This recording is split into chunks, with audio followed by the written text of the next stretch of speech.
राधे राधे, जय श्रीमन नारायण। 21 अक्टूबर कल रमा एकादशी है। मैं इसी के बारे में आपको थोड़ा सा बताना चाहती हूँ। कार्तिक मास के कृष्ण पक्ष की एकादशी को रमा एकादशी के नाम से जाना जाता है।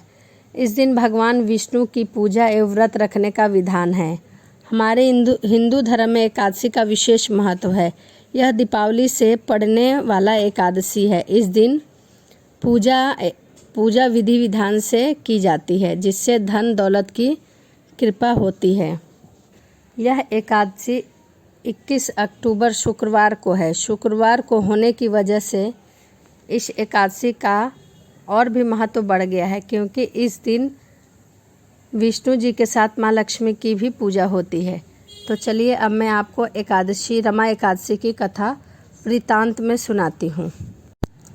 एक समय की बात है, मुचुकुंडा नामक राजा की एक बेटी थी, जिसका नाम चंद्रभागा था। उसकी शादी राजा चंद्रसेन के पुत्र शोभन से हुई थी। राजा मुचुचुंडा भगवान विष्णु के भक्त थे और उन्होंने अपने राज्य में सभी व्यक्तियों को रमा एकादशी के उपवास की सख्ती से पालन करने का निर्देश दिया था। चंद्रभामा अपने बचपन से रमा एकादशी व्रत रखती थी। एक बार राजकुमारी अपने पति राजकुमार शोभन के साथ अपने पिता के घर पर रमा एकादशी व्रत का अनुष्ठान कर रही थी, लेकिन राजकुमार अत्यधिक बीमार थे, परंतु उन्होंने यह व्रत रखा।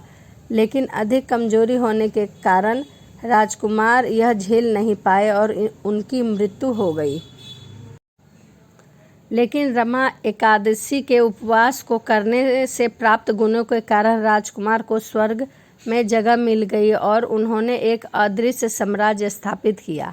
एक बार मुचुकुंडा साम्राज्य में एक ब्राह्मण बाहर निकला और उसने शोभन और उसके राज्य को देखा। राजकुमार ने जब सारी बातें ब्राह्मण को बताई तो ब्राह्मण ने राजकुमार का संदेश राजकुमारी चंद्रभामा तक पहुंचाया। कई रमा एकादशी व्रतों का पालन करने के बाद राजकुमारी ने अपने प्रताप से राजकुमार के राज्य को वास्तविकता में बदल दिया और वे दोनों एक अच्छा जीवन जीने लगे। इस कारण चंद्रभागा द्वारा प्राप्त लाभ और योग्यता के कारण चंद्रभागा ने अपने दिव्य आशीर्वादों के साथ साम्राज्य को वास्तविकता में बदल दिया और दोनों ने हमेशा के लिए राज्य बनाया और एक दिव्य और आनंदमय जीवन जीना शुरू कर दिया।